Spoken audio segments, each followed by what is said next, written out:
দেশ ছাড়লেন আব্দুল হামিদ। জুলাই অভ্যুত্থানে আওয়ামী সরকারের পতনের 9 মাস পর দেশ ছাড়লেন তিনি। 7 মে দিবাগত রাত 3টা 5 মিনিটে থাই এয়ারওয়েজের ফ্লাইটে ঢাকা ছাড়েন এই সাবেক রাষ্ট্রপতি।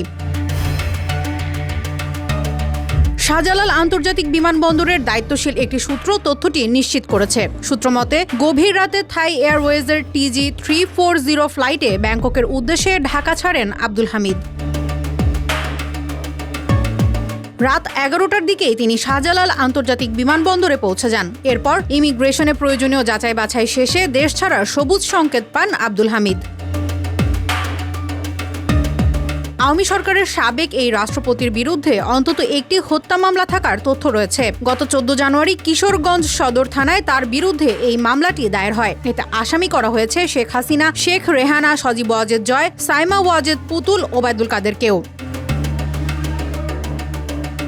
14 জানুয়ারি আব্দুল হামিদের বিরুদ্ধে মামলা হওয়ার আগে কিশোরগঞ্জ জেলায় আওয়ামী লীগ নেতাদের আসামি করে প্রায় অর্ধশত মামলা হয়। তবে সেসব কোনো মামলাতেই আব্দুল হামিদকে আসামি করা হয়নি।